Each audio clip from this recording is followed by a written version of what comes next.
Salut, c'est Denis. Aujourd'hui, je voulais qu'on fasse un petit tour sur, sur quoi j'ai avancé au niveau de la rénovation de la Golf 3, qui en moteur ADZ, qui est d'ailleurs le même que le moteur ABS. C'est juste que, voilà, à un moment donné, ABS, ils ont arrêté de les faire et ils sont passés à ADZ. C'est le même moteur, c'est juste que l'année de fabrication qui est différente. Voilà, donc je voulais c'est la première vidéo, la première série sur le passage éthanol 85. Il y en aura d'autres avec, tu vas voir, je vais te montrer ça au fur et à mesure. Là, c'est juste pour te montrer, enfin, je trouvais ça intéressant. Tu sais, j'ai loupé plein de vidéos sur lesquelles j'ai déjà fait plein de travaux sur cette Golf que j'ai pas filmé. Et d'ailleurs, il n'y a pas si longtemps que 2 jours, je t'ai fait encore des travaux dessus. Et ça a foiré au niveau de la caméra, donc tout ce que j'ai filmé, c'est acheté. Donc il n'y a rien d'utilisable. Donc je me dis, attends, à un moment donné, si je peux prendre un truc dès le lancement et puis, tu vois, progresser là-dessus, ce serait quand même loin d'être con. Donc, je voulais t'amener sur passage à l'éthanol, les prémices, ça veut dire toute la partie réflexion. Et après, il y a d'autres vidéos qui suivront avec le matos que je vais recevoir, où je te montre le matériel, où je l'installe, où je fais les premiers tests, et puis où je te tiens au courant de l'évolution au fil du temps. Tu vois, ça fera, à mon avis, 5-6 vidéos en tout et pour tout sur comment passer une bagnole à l'éthanol. En l'occurrence, ça va concerner un type de véhicule qui va être des voitures qui fonctionnent avec les injections monotroniques de chez Bosch. Voilà, pour celle-là. Je pense que c'est adaptable dans une certaine mesure pour des rampes d'injection. Mais c'est pas de ça que je vais parler.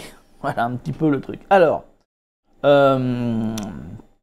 attends, rapido, ce que je voulais te montrer, c'était... Attends, on va passer là-dessus. Je vais te filer tous les liens. Ne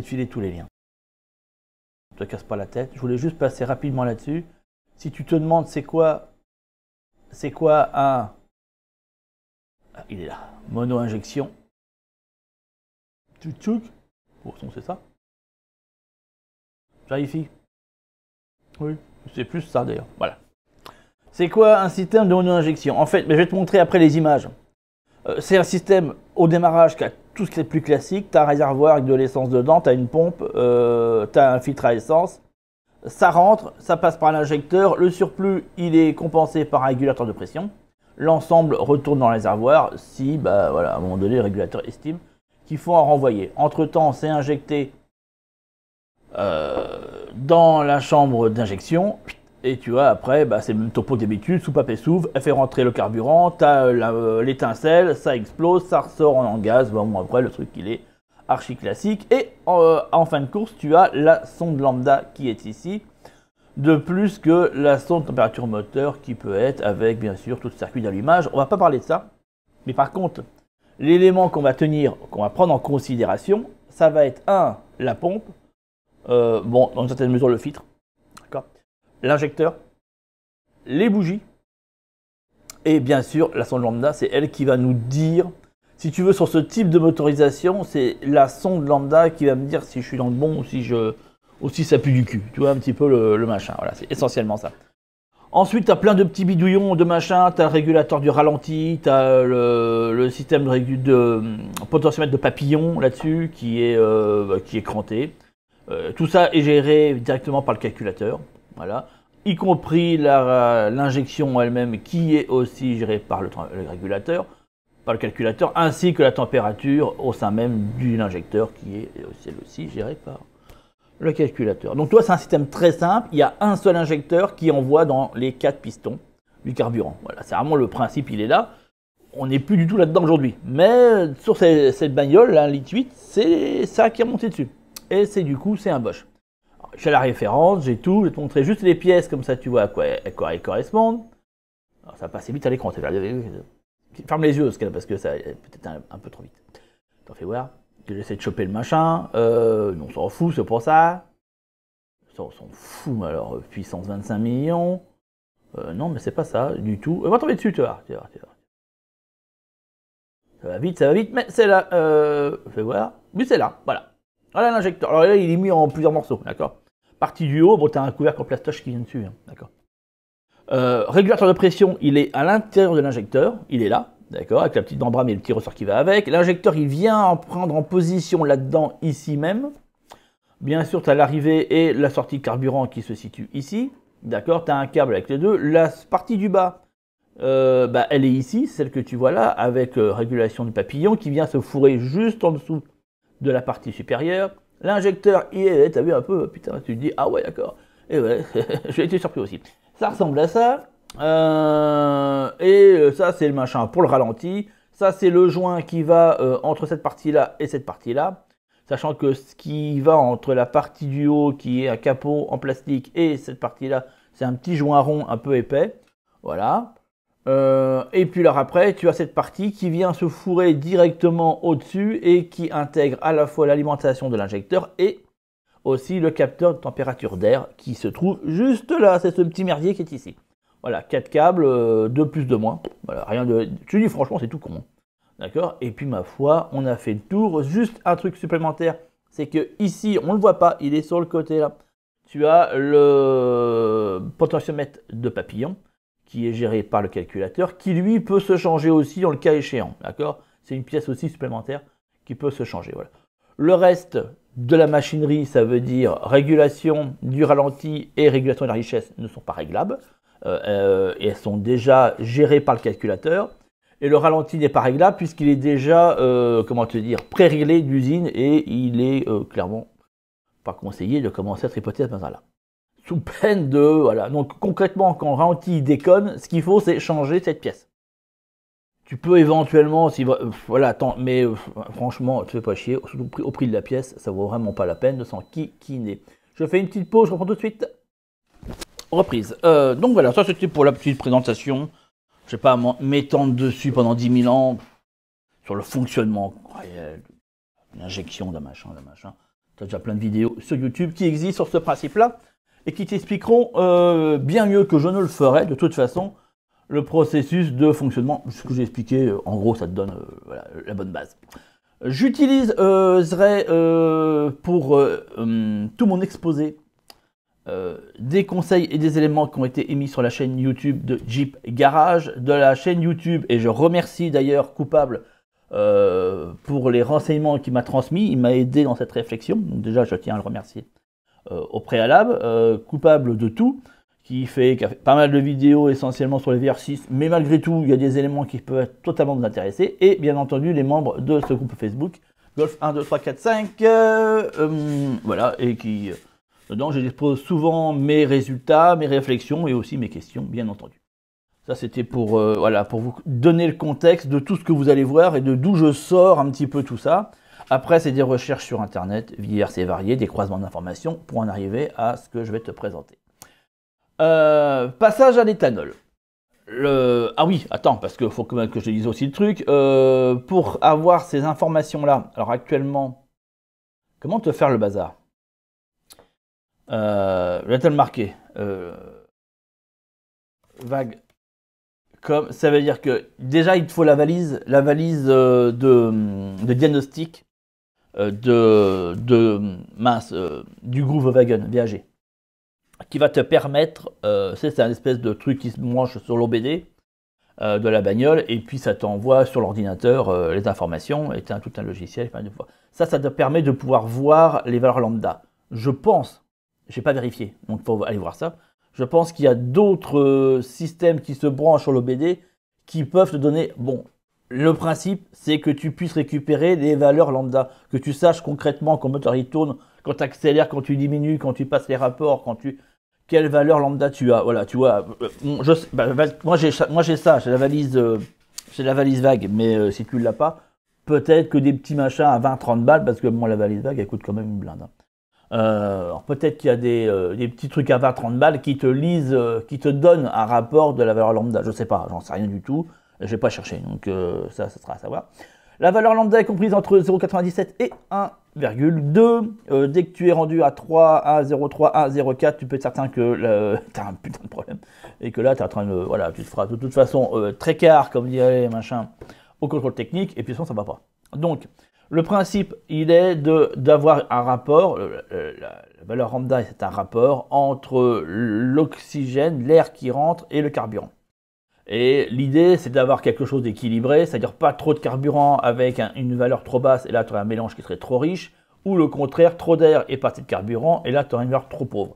Il y a, je te file l'info, je vais parler très loin là-dedans, sur la chaîne de Jeep Garage, il a fait une vidéo qui est, allons la voir, je ne sais plus où elle est éthanol, sonde lambda et rapport d'air, il a fait ces deux-là d'ailleurs, tu peux les regarder, même d'ailleurs tout ce qui est... Si tu veux comprendre ce principe-là, va voir ces vidéos, il les explique et je vais pas revenir dessus, ça sert à rien. Voilà un petit peu. Moi actuellement je tourne, alors je vais t'expliquer tout le bazar. Là on commence la vidéo. Aujourd'hui, la voiture je l'ai récupérée, il y a plein de trucs que j'ai commencé à changer dessus. Je suis en train de rénover complètement l'injection, parce que concrètement elle a 20 ans et rien n'a été changé dessus, tout est d'origine. Donc il y avait jusqu'à la semelle si tu veux, la semelle c'est une espèce de gros mateloc en plastique, enfin en caoutchouc, qui sépare la partie inférieure de l'injecteur de la rampe d'injection. D'accord, qui n'existait plus, c'est-à-dire qu'en fait c'était deux morceaux qui bougeaient l'un côté de l'autre, donc on veut dire que l'entrée d'air se faisait, enfin bon bref. Donc une panne très récurrente si on ne le change pas, et si tu achètes une bagnole avec ce type d'injection là, tu as de grandes chances que cette pièce soit niquée et à changer directement. Donc je suis en train de le mettre en place au fur et à mesure. Actuellement, avec nettoyage complet de l'injecteur, tout est d'origine encore, j'ai encore rien changé. Nettoyage complet de l'injecteur, nettoyage de l'injection et de l'injecteur, d'accord. Aujourd'hui, j'ai une valeur lambda qui oscille entre 0,9 et 1. Voilà, ça tu le sais. Je l'ai déjà passé, alors sans aucune correction, sans rien, que dalle. Là, on va passer aux corrections. Pour l'instant, je suis à 50% d'éthanol pour 50% 95 et la valeur que j'obtiens lambda est exactement la même, voire j'ai 1,01. Voire de temps en temps 1,01 et surtout le 1,01 je l'ai au ralenti, mais plus quand je roule. Voilà. En sachant que tout est d'origine, ça veut dire l'injection n'a pas été révisée, la pompe à carburant elle est d'origine. La seule chose que j'ai changé parce que je me suis dit putain si déjà tout est d'origine, à mon avis, je sais pas pourquoi, je me suis dit le filtre à carburant il doit l'être aussi. On n'en était pas loin. Non, il avait été changé, je l'ai vu parce que bon, c'est une pièce que tu trouves facilement à Neuroauto, pour ne pas les citer. Donc je me dis oui, donc forcément elle n'est pas d'origine, parce que l'origine c'est un Bosch qui est installé dessus et c'est pas la marque qu'il y avait. Mais voilà, 50%, à 50% j'en suis là, d'accord? C'est ça que je t'ai mis, sans aucune modification, 20%. Tu fais un plein 20% d'éthanol, tu refais un plein 30% d'éthanol et tu augmentes et j'ai réussi comme ça jusqu'à 60%. Au-delà de 60%, j'ai une valeur lambda qui commence à partir en couille. Des choses comme elles sont. Donc je rabaisse à 50 et c'est correct. En hiver, 60 c'est plus bon du tout, 50 encore moins. C'est 40 qui fonctionne le mieux. Au moins tu le sais.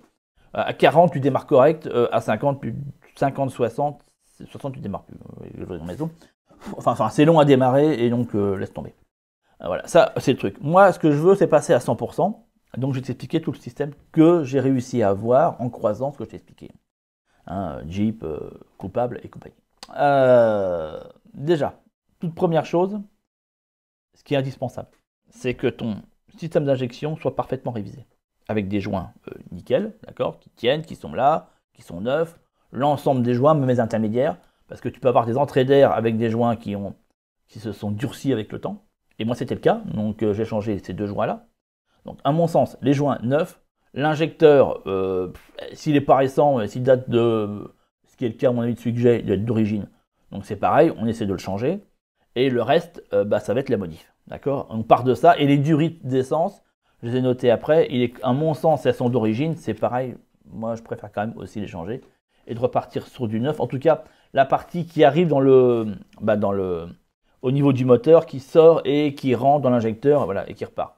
Après, on est en dur sur toute la ligne et après, on retrouve un tout petit bout entre la sortie pompe carburant et le départ de cette ligne en rigide. Bon, c'est un petit bout de 10 cm que je ne peux pas faire parce que pour ça, il faudrait que je démonte le réservoir. Donc, il faut le faire tomber pour avoir accès à ce machin-là. Pour l'instant, le petit bout, il reste correct, je le surveille. Voilà, c'est un truc à surveiller, mais pas accessible comme ça sans faire tomber le réservoir. Donc, pour l'instant, ça restera comme ça. Donc, on en est là. L'objectif, elle va être de compenser le fait que déjà à l'origine l'éthanol est un carburant, je m'exprimais ainsi, c'est pas forcément la bonne formule, alors je sais, Les puristes vont s'énerver dans les commentaires, bah énervez-vous, m'en fous. De même, avec tout ce que je suis en train de dire, oh putain, faut que je fasse ça, parce que je sens qu'il y a les énervés de la vie qui vont aussi se mettre en action. J'ai pas la vérité absolue sur ce que je dis là. Ça veut dire que là, j'ai réuni plein d'informations venant d'un peu partout, et j'en ai fait une synthèse, et là, je vais partir dans une phase expérimentale. Je précise que ce que je vais faire là, c'est possible que ça merde, que ça ne fonctionne pas. C'est possible que je crame mon moteur aussi. Tu vois ce que je veux dire? Il y a des possibilités dans tout ça, d'accord? Ce qui veut dire, ne prends pas ce que je te dis en argent comptant, et dis-toi pas, ah ouais, putain, je suis la même. Et après, tu viens pas m'engueuler, ça fonctionne pas. Tu vois ce que je veux dire? Je suis dans une phase expérimentale. Ça veut dire que c'est possible, ça fonctionne. Il y a de très fortes chances. Je ne m'oserais pas cramer un moteur pour cramer un moteur, mais il y a une petite infime partie que ça merde, mais complet. Tu vois, voilà. C'est ça, c'est à savoir. D'où l'intérêt dans les coms de réagir par rapport.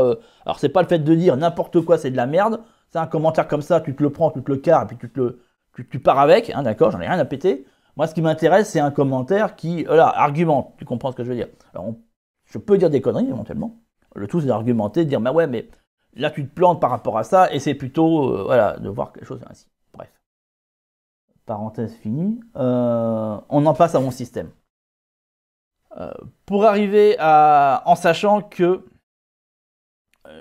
comment te dire, vu que le carburant est plus pauvre, il va falloir envoyer plus de carburant. D'accord, c'est l'idée de base.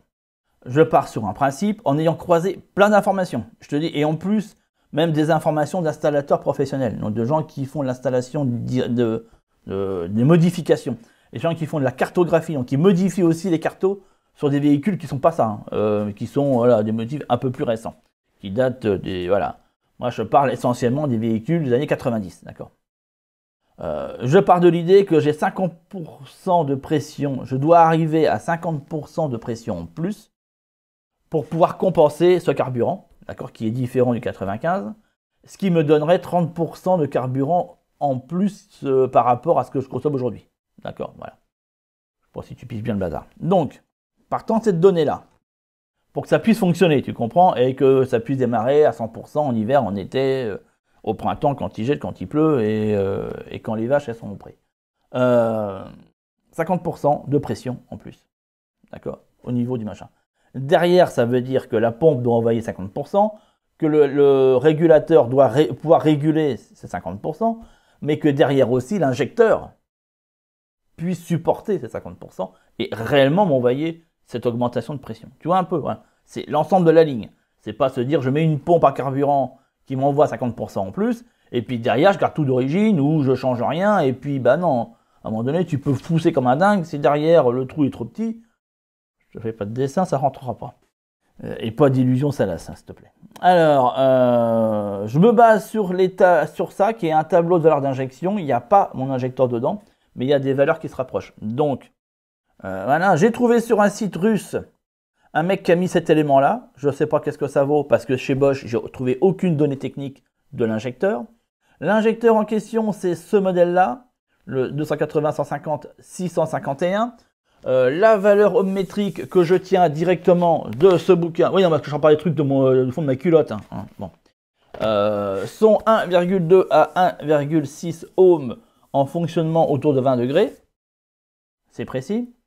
Ensuite, ça c'est un catalogue qui reprend ce que je t'ai un peu montré tout à l'heure, hein, différentes données matérielles, duquel j'ai tiré les autres références essentielles qui correspondent à l'EV10, qui est le type de cet injecteur, avec d'autres références qui effectivement pourraient éventuellement supporter plus d'entrée, plus de pression de carburant.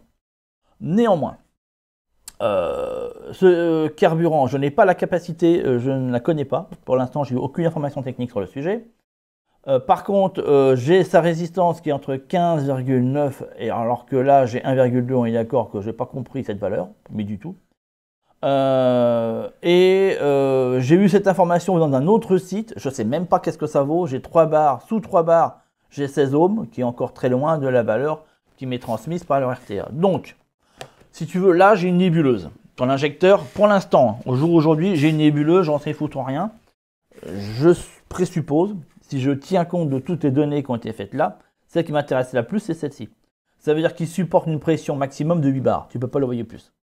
Si c'est bien ça, mais Voilà. Tu vois, j'aimerais bien avoir une confirmation rien que sur ça. Ce qui fait que d'origine, on va partir comme ça.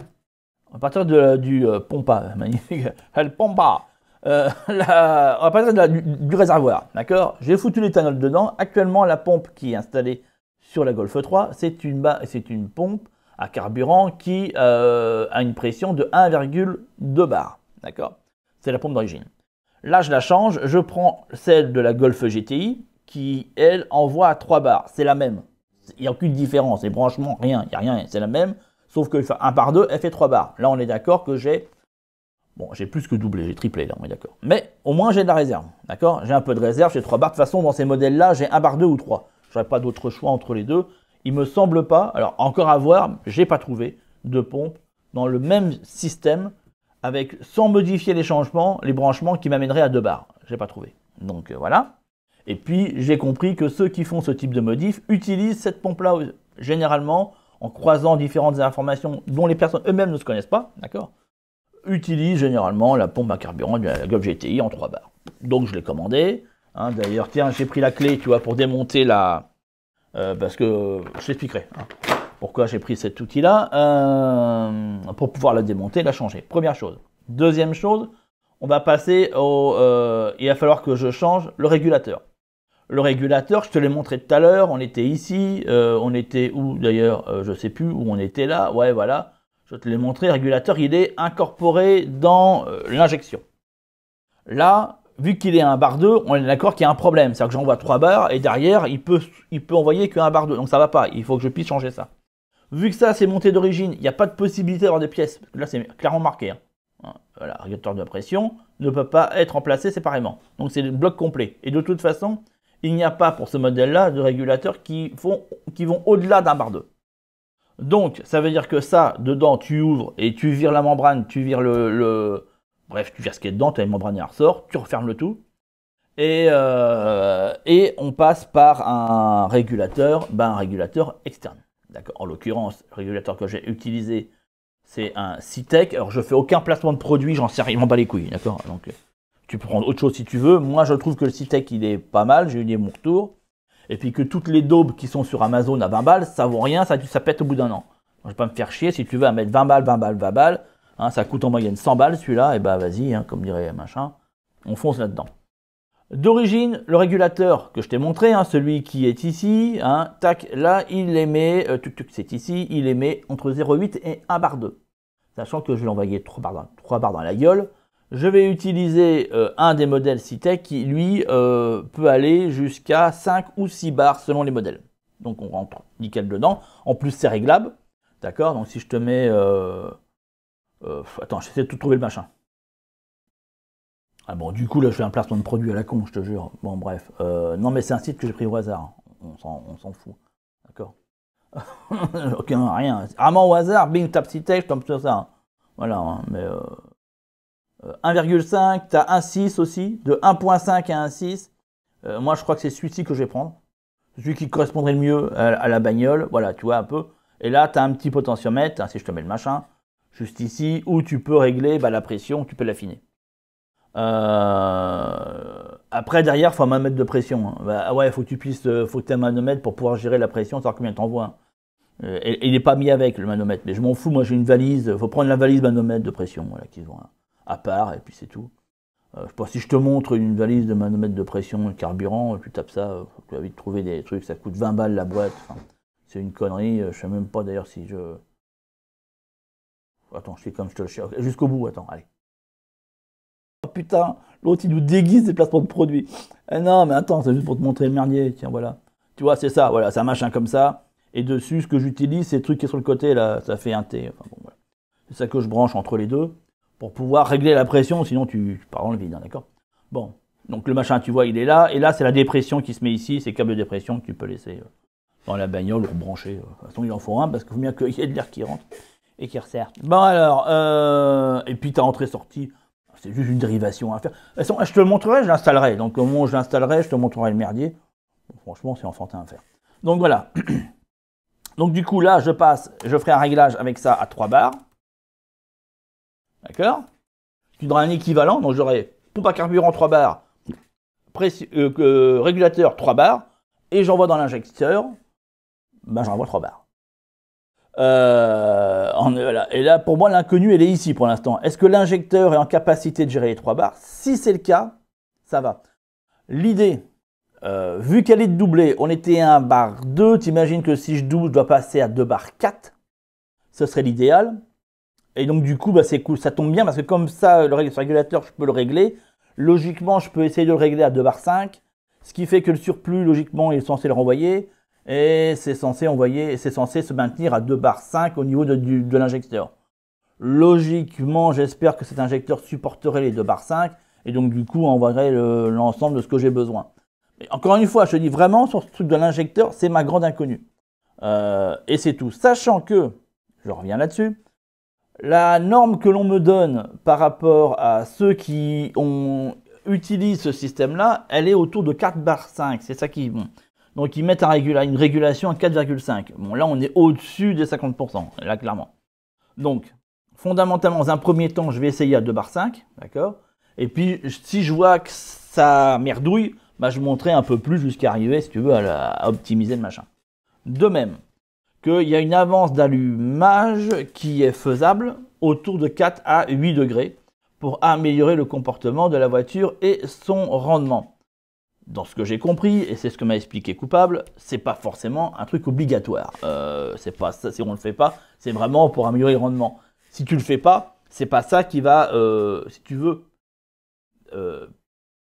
mettre en péril tout ce que je viens de t'expliquer avant dans l'objectif de passer ça à l'éthanol. C'est juste un truc en plus, voilà. Donc je le mettrai limite entre parenthèses, ce machin-là.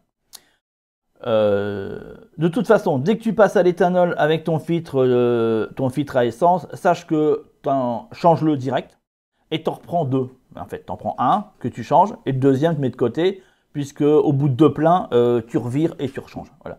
2-3 pleins, sinon tu vas le voir, ça commence à... Parce que l'éthanol, si tu veux, il va nettoyer toutes les crasses possibles qu'il y a déjà dans ton réservoir puis dans ta bagnole. Ça, c'est quand tu passes à 100%. Si tu es à 30, 40, 50%, bon, ça va décrasser aussi, mais un peu moins vite. Et donc, à un moment donné, ton filtre à essence va être colmaté. D'ailleurs, tu as des vidéos d'abrutis, il n'y a pas d'autres mots, qui disent « Ouais, ça marche pas, l'éthanol, regarde, ça va colmater mon filtre. » Putain, les mecs, ils ont 2 de QI, quoi, je te jure. C'est pas possible.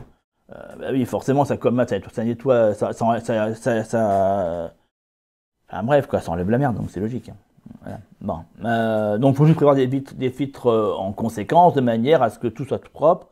Puis, une fois que tout est nettoyé nickel, bon, bah là, voilà, tu sais que les filtres, tu auras un changement régulier. Sache que le filtre à essence, comme les vidanges, devront être divisés par 2. Ça veut dire un filtre à essence que je change tous les 20 000, bah, ce sera un filtre qui devrait logiquement être changé tous les 10 000. Et les vidanges, bah, en toute logique, si tu les faisais tous les 20 000, bah, tu les refais tous les 10 000, voire les 8 000, voire les 6 000, ça dépend après. Qu'est-ce qui est utilisé et quelle est la vélocité de l'huile. Voilà un petit peu pourquoi j'ai mis ça. Surveiller les durites et le niveau d'huile. C'est important de surveiller le niveau d'huile parce que si tu as une augmentation de ton niveau d'huile, donc quand tu passes à 100%, il y a ça à vérifier, mais il y a aussi ton niveau d'huile. Ça veut dire qu'à un moment donné, tu as de l'éthanol qui passe dans l'huile. Et donc, tu as une fragilité au niveau de ta segmentation. Donc, tu vois, encore une fois, à mon sens, passer une caisse à l'éthanol. Est-ce que j'ai fini mon machin ou pas là Si, je crois que j'ai tout dit. Ah si, il y a la sonde lambda. J'en ai pas parlé, j'en parle après. Ah non, mais il y a les bougies aussi, j'ai oublié de te dire. Bon, je continue là-dessus. Je te parle pas machin. Ensuite, ce que je fais, c'est que je passe mes bougies à l'iridium. En l'occurrence, celles que j'utilise, c'est les Bosch, c'est les EV1. Le modèle spécifique Golf, d'accord. La sonde lambda, en toute logique, elle est préconisée d'être changée tous les 120, 100. Sur la mienne, c'est 160 000, dans ce que j'ai compris. Il est fort à parier qu'une fois que j'ai fait tous ces changements-là, que je change aussi la sonde lambda par une neuve. À un moment donné, à force de bosser, tu te doutes bien qu'elle s'encraspe et qu'elle perd de sa fiabilité. Donc si je veux un réglage précis, il est quand même logique d'avoir un outil qui est neuf et qui donne des informations précises. Sinon, tout est faussé, donc il y a de fortes chances que je change aussi la sonde lambda, histoire d'être au carré par rapport à ça. Bien sûr, les durites, si elles sont d'origine, comme moi c'est le cas, je les change aussi. Je mets des durites neuves, comme je t'ai expliqué. Voilà. Et en toute logique, là, je suis bon. D'accord, je suis bon. Pour moi, la seule inconnue sur ce système-là, elle est, je t'ai dit, sur l'injecteur. Donc, mon idée va être quoi? C'est de remplir je mettrais peut-être 10 litres d'éthanol, mais pur, c'est-à-dire que le réservoir il est vidé, il n'y a plus d'essence dedans, éthanol pur, 100%, je fais des tests, je vois la valeur lambda. Si la valeur lambda est correcte, bah, ça veut dire que tout est bon. Si c'est pas correct, je jauge avec le régulateur jusqu'à obtenir une valeur correcte. Ça va être l'idée. Sauf si derrière, je me rends compte que l'injecteur ne peut pas supporter ça. Là, pour le coup, il va falloir que je trouve une autre combine. Pour l'instant, je ne l'ai pas. Mais il va falloir que je trouve une autre combine. Parce que l'idée, elle est bien de ne pas travailler trop pauvre. Parce que sinon, bah, mécaniquement, tu vas user prématurément pas mal de pièces. Et de ne pas travailler non plus trop riche. Au contraire, parce que c'est même topo, si tu veux. Le but, c'est de déterminer mon équilibre. Et c'est pour ça que je pense qu'il est quand même vachement important de, si tu veux, de ne pas être dans le tâtonnement. Enfin, dans le tâtonnement, c'est-à-dire dans la bidouille, si tu veux, à la Johnny, tu vois, c'est genre, tu mets, et puis tu verras, bon, si ça fume bien, ça fume pas trop bleu, c'est que c'est bon, bah, tu vois, un peu dur de dire comme ça, enfin, ouais, si tu veux, mais bon, après, faut pas aller se plaindre d'avoir cramé son moteur, tu comprends. Donc, même si avec ça, je sais même pas s'il n'y a pas un risque ou pas, tu comprends, parce qu'à la base, c'est pas, voilà, bon. On espère que, mais on verra bien. De toute façon, je vais faire les tests et on va bien s'en rendre compte. Tu vois, voilà, il y en a plein qui l'ont fait, il y en a qui utilisent certaines manières, d'autres qui font d'autres. Moi, j'ai croisé tout, j'ai fait ça. À mon sens, il est logique que quand tu passes sur quelque chose, en l'occurrence l'éthanol, qui est un carburant quand même assez particulier, que la voiture soit parfaitement entretenue. Ça veut dire que de prendre une bagnole qui, à la base, enfin, acheter une bagnole d'occasion, dans un état proche, voire identique à ce que pourrait être une belle merguez, et de se dire je fous l'éthanol dedans sans rien toucher, rien changer, si ça se trouve tout est d'origine dedans, c'est très casse-gueule. C'est comme tout, si tu veux à un moment donné, à mon sens, repartir sur de bonnes bases, tu vois, sur des bases fiables et solides. Et c'est pour ça que tu te dis putain tu changes tout là, c'est chaud. Mais ouais, mais l'idée elle est de partir sur quelque chose qui a de la valeur, tu comprends. Parce que si jamais j'ai un truc qui pète, regarde, imagine, je sais pas, tu vois, j'ai un truc qui pète. Comment je sais que ça a pété à cause de l'éthanol ou parce que la pièce était fragile ou elle était usée, tu comprends? Donc à un moment donné, tu peux pas me dire, enfin c'est logique, dans toute cette expérimentation scientifique, tu ne pars pas d'un truc bancal en te disant, en testant quelque chose sur un élément bancal. Comment tu veux savoir si ça vient de ton test ou de l'élément? Tu sais pas, parce que voilà, là, c'est des choses qui plantent, vu que tout va être neuf, je vais vite être mis au courant si tu veux. Si dans l'injection, il y a un truc qui pète, bah ça viendra de l'éthanol. Parce que tout le matos sera neuf. Donc il n'y aura pas de possibilité autre, tu comprends. Voilà, c'est pour ça que je le fais. Hein. Peut-être qu'il n'y a pas besoin de changer tout ça. Mine de rien, quand je vois l'état dans lequel est l'injecteur aujourd'hui, si je la passais à 100% éthanol, j'aurais peur. Faire de la route avec, je crois que j'ai intérêt à prévoir le téléphone pour appeler le remorquage. Ouais, non, je sais pas. Donc la raison pour laquelle je préfère changer la sonde avec une sonde neuve, c'est pour ça que je préfère mettre des bougies en iridium et qu'elles soient neuves, c'est pour ça que je vais changer les durites et je vais placer des neuves et en l'occurrence des renforcées, c'est pour ça que je vais passer par un régulateur de pression qui va être neuf, puisque l'autre, bah, je te dis c'est un truc interne et puis en plus il a 20 ans, donc ça veut dire que le ressort il a bougé, que la membrane elle doit être très en forme non plus, la pompe à carburant elle est certainement d'origine, donc elle est à moitié flinguée. Si ça se trouve, la vanne anti-retour doit renvoyer carburant, enfin bon, elle doit même plus marcher à mon avis. Parce qu'il y a plein de trucs qui merdent, donc ça sert à rien de mettre machin en route par rapport à ça. Donc voilà, ma foi, bah, c'est tout ce que j'ai à dire là-dessus, c'est tout, il n'y a pas rien d'autre à dire. Voilà, tu as tous les éléments, tu peux toi aussi si tu veux. Si tu as déjà fait des expérimentations là-dessus et que tu as déjà des parties de réponse avec tout ce que je viens d'expliquer, bah, n'hésite pas à mettre dans les commentaires. Ça enrichit un peu plus, si tu veux, le savoir. Le partage de savoir, si cher à YouTube. Hein, partager le savoir gratuit, si cher à YouTube, bah voilà, là on partage le savoir gratuit, et puis de toute façon, enfin, je vais finir là-dessus. Ceux qui auraient peur, en se disant ouais, mais t'as pas l'impression en livrant ça de casser le business de ceux qui vendent des kits ou qui machin, absolument pas. Enfin, je vais dire une info, absolument pas. C'est-à-dire qu'on est d'accord que déjà ceux qui vendent ce type de vidéos, c'est des mecs comme toi et moi, c'est-à-dire concrètement qui sont déjà un petit peu avertis puis un peu passionnés. Deuxièmement, qui n'ont pas peur de foutre les mains dans la moteur, et puis de dévisser, puis de visser des vis, et puis machin, qui ont quand même une bonne base en mécanique. Enfin, si tu veux, ça réduit la liste, hein, à pas grand monde. La majorité des gens, ils ne savent même pas où se trouve la molette pour ouvrir le capot de la bagnole, et puis ils vont pas se risquer à ça, et puis ils iront dans un garage, et pour leur montrer un kit, tu vois ce que je veux dire. Voilà, fin de l'histoire. Donc, fondamentalement, de toute façon, ceux qui vont regarder cette vidéo, qui vont commenter, t'en fais partie, ce sont des personnes qui de toute façon n'auraient jamais été chercher un kit et qui n'auraient jamais été vers un professionnel pour le faire. On se serait débrouillé.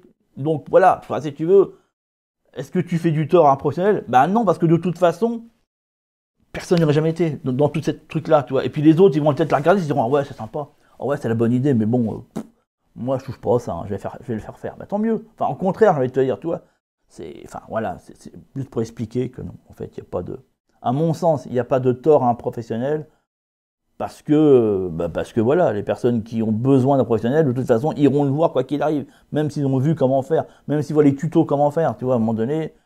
Il y en a, ils n'ont pas envie, voilà. Ils peuvent voir un tuto sur comment faire une vidange. Si la personne n'a pas envie parce qu'elle se serre les mains, elle n'a pas envie de ceci, là, ou qu'elle a des craintes, bah non, elle se dira je préfère payer quelqu'un pour le faire, moi je suis certain. Voilà, comme ça tu as toute l'info et tu sais tout. Prochaine vidéo sur ce sujet, ce sera devant la bagnole, directement en montage. Ciao ciao.